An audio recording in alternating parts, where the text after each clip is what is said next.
Okay, let's try take two. How about that? And let's see if it works this time. Okay, it says it's live now. There we go. Okay, now you guys can see me. It's still not all set up. I got to clean something up. But anyway, it's what happens when you're not afraid to push buttons, but you push buttons and things happen. Okay, license to create. You guys were asking about that. So yeah, that looks good. License to create. I got the box right here.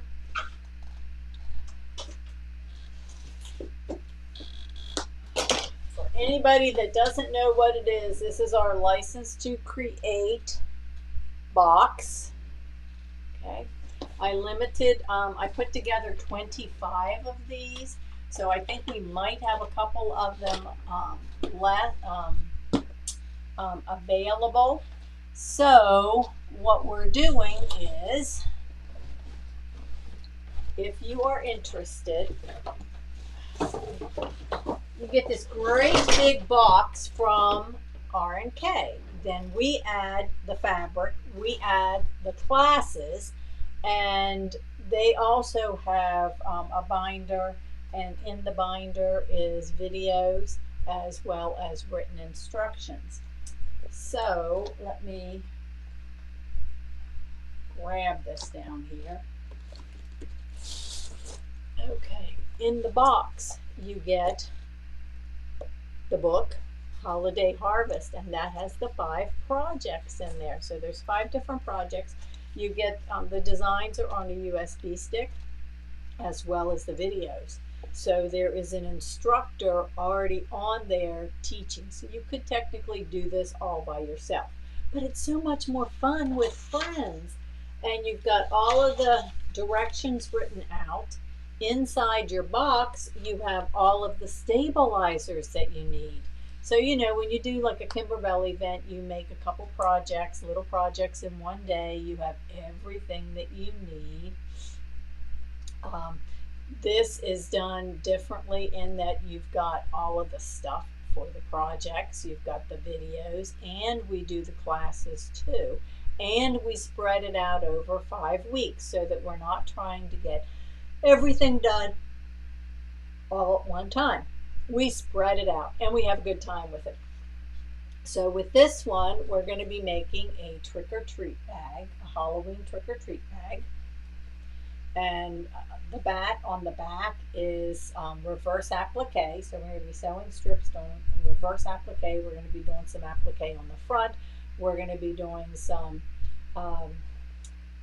embroidery and some fun. We're going to make ruffles. We're going to be making ruffles and attaching ribbon and putting the binding on, making the straps. So you're going to be doing some sewing, some embroidery, some applique, and you've got all the stabilizers and stuff in there.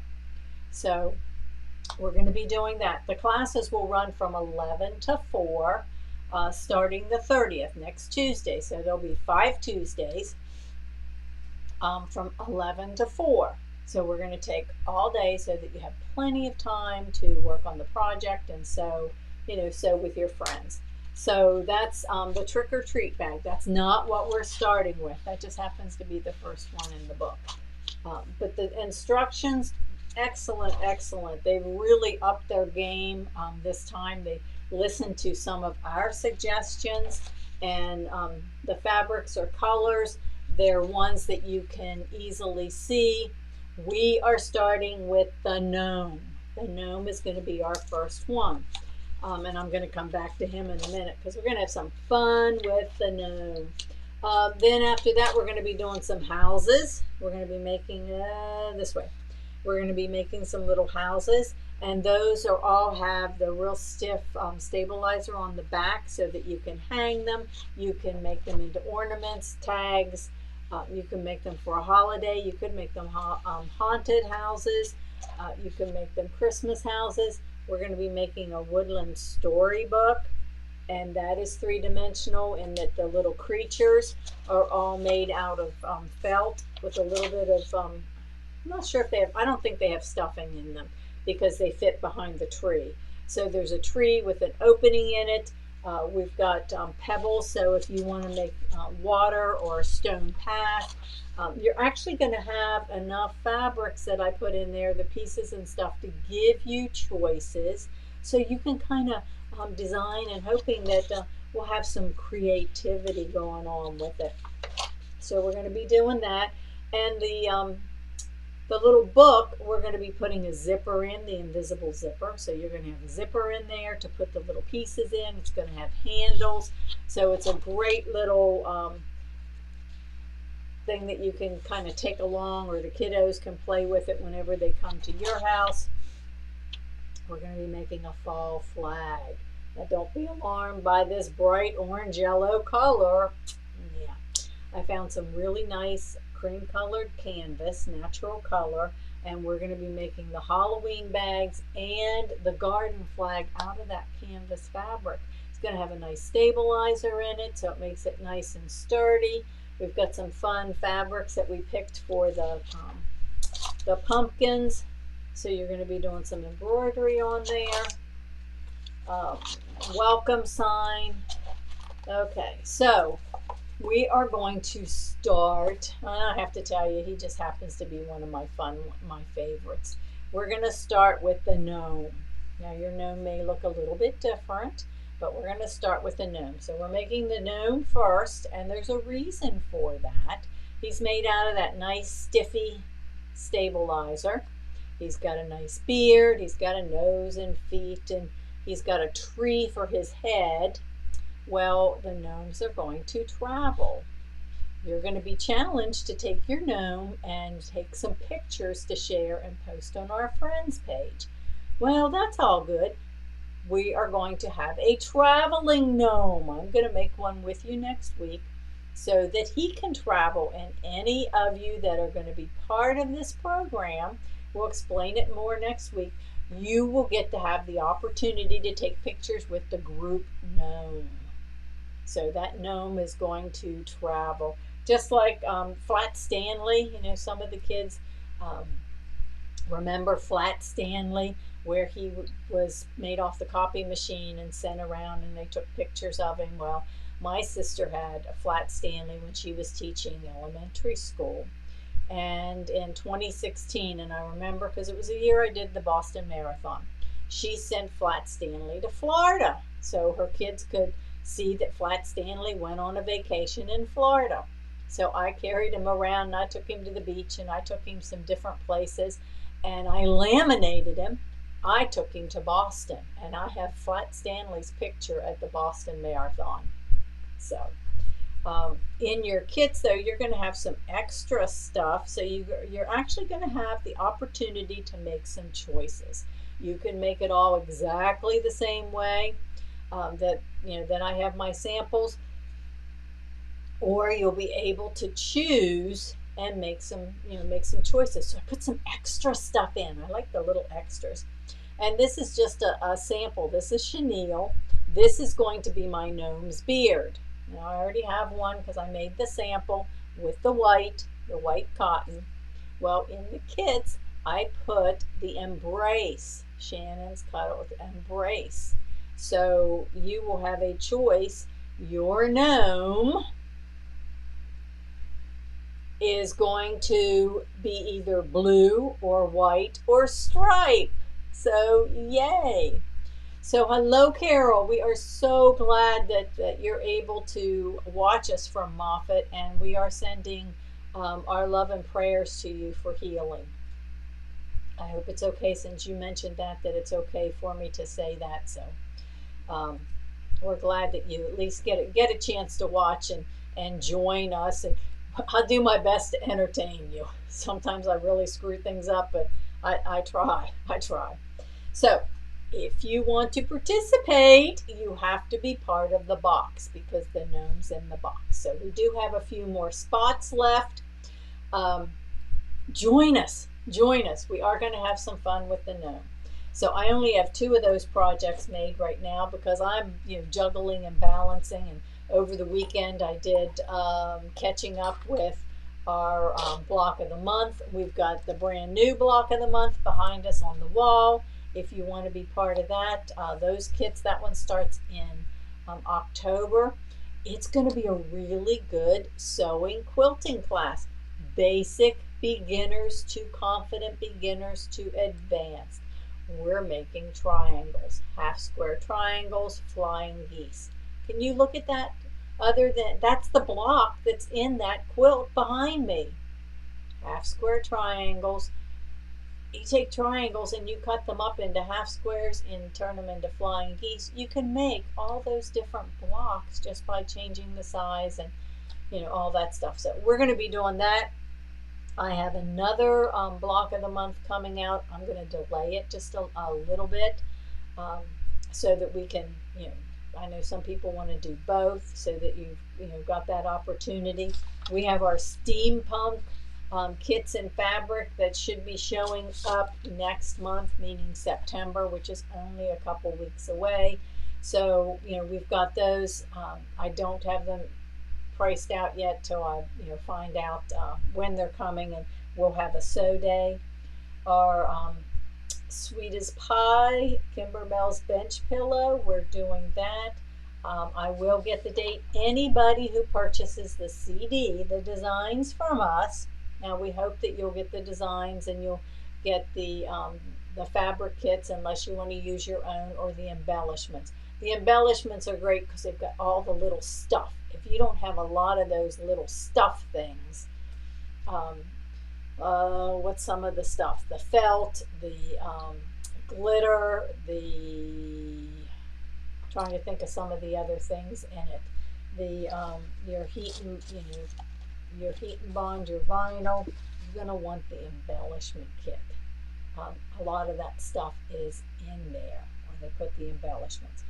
Okay, so I went to a different girl to cut my hair last week, and I think it was last week. Super super nice, and she said that she was starting to do a little bit of sewing. She was thinking, well, I could make some napkins and get rid of the paper napkins and save a little bit of the environment and that kind of thing.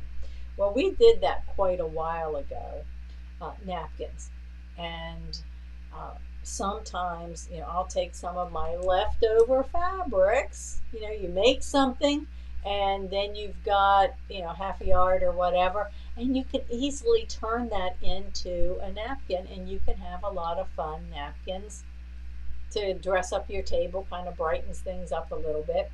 So I was going to show you, and I'm not going to be able to actually sew it out because of the camera issue, but I can show it to you. These are small. These are 9-inch, but did you ever measure like a cocktail napkin or a dessert napkin? They're not really big, so napkins don't have to be ginormous. They can be whatever size that you need. So what I did, and you'll just have to kind of take my word for it since I can't show you, is I had a 9-inch strip of fabric. So I just took, it's going to be a little napkin. And then all I did is, for this one, if you're a sewer, if you don't have a serger and you have a sewing machine, this is super easy. You take your piece of fabric, whether it's 9, 12, 18 inches, whatever you have. Fat quarters are great for this. You just take, and I use this little pressing tool, my Clover Perfect Press, because it's a texture and you can press on it and it gets hot, helps you to make nice perfect presses without burning your fingers and without trying to get the iron down there really close. So all I do is lay this down, lay my fabric down, and I wanted 2 1/4-inch seams. So I just pulled the fabric 1/4 of an inch over like this all the way down, and I've got the 1/4 inch because I've got the 1/4 inch line. Press, put the iron on, press, and do that all the way around, and then fold it again. So now my edges are all sealed. There you go. That's how easy it is. And I just have clips on it to hold the corners.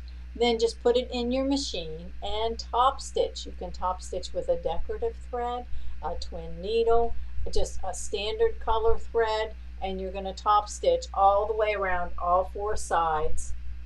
You've got a napkin. Great use of, of your fabric. Um, then my favorite, guys, I just have to tell you. Well, and here's another one. This one actually is one that came from the store, a store. And it's like a microfiber. So I had a bunch of these. But again, this is the same thing, the size of the napkin. And mine vary in size. It just depends on if I'm making it, what size my leftover fabric is. Do I have enough to make one? Do I have enough to make two? There'll be different sizes. This one actually has the corner folded so that it's folded on an angle. A little bit fancier. You can do that. But my all-time favorites, you can see here, just leftover fabric, is using my serger and doing a 3-thread rolled hem. Now sometimes you want to be a little bit fancier and you can do a wave stitch, or you can use a heavier thread like I did with this one. This one is, this one's a little bit heavier thread so that I have a nice consistent line around. But all I did with this one, this was just plain old white thread, and just did a rolled hem all the way around to finish off the edges. Quick, fast, easy, a great add-on or a great way to make napkins. I'm telling you. You have leftovers. You can even quilt, make a little quilted one or a little piece and have another layer of fabric on the back. So I just wanted to talk napkins. I was going to show that to you. Then, of course, we have the toweling on the roll. And you can take the toweling on the roll. Let me grab it, because we do have red. But I started with, oh goodness, these were the bonus designs for the the Harvest table runner.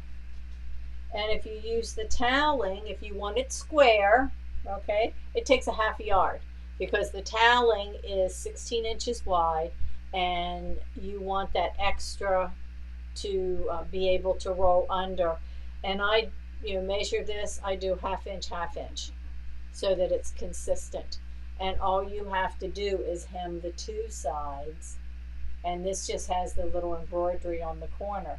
Again, great, fast, easy way. You can put any little design on the corner, you can monogram them, and you can have a gift. You find out you're going to a picnic or a party tonight or tomorrow, give yourself an hour. You can go in and be able to turn some toweling into a perfect gift. So that's what I was going to share with you today. I'm glad I was able to do it. Not exactly the way that I wanted to, but hey, tomorrow will be better because I'll have everything rebooted and restarted, and it will all be good. Since we're just talking a few other things here, let me see. I am doing the Harvest Table Runner Kimberbell event again on September 21st. I have a limit of 11 because I had 11 kits left from the last time around. So we're going to run that class again. If you missed it, you can jump in. We are doing Kimberbell's Home Sweet Haunted Home. This is another one. And I'm not necessarily a big Halloween person, but look at this, Home Sweet Haunted Home. So you could take that and the pumpkin. This you could put a little tea light underneath. We're doing a pillow with bats.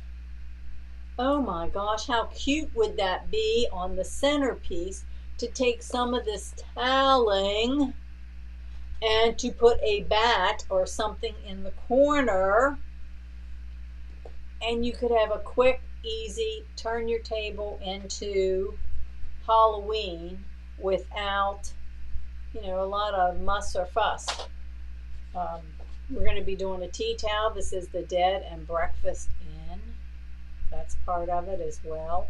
But even if you didn't want to do that, these little bats.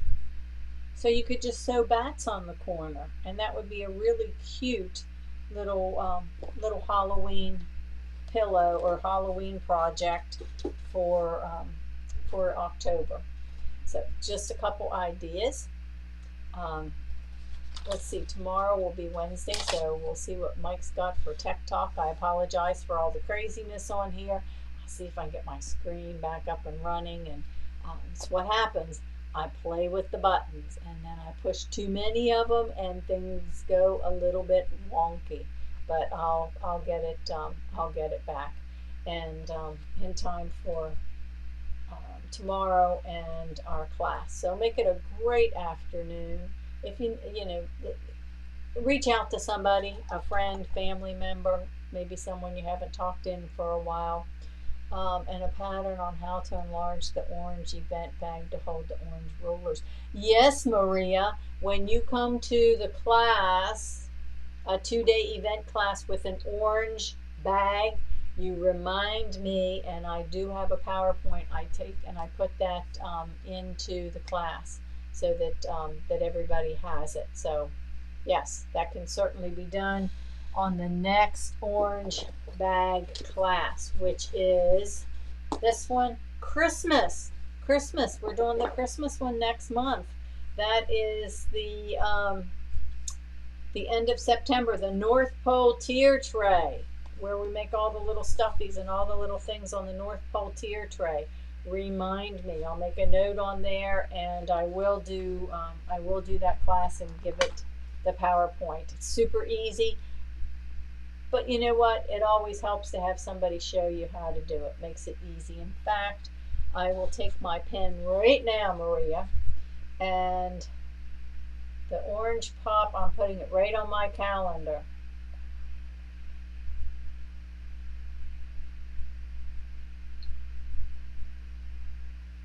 Okay.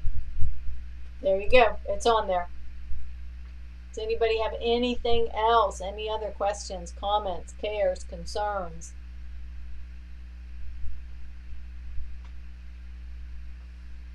That's an easy thing, Maria. That's easy for me to do. Okay, make it a great afternoon. Go sew something and join us tomorrow at 1 o'clock with Mike and his Tech Talk. I know he's got something up his sleeve for you. I will see you tomorrow.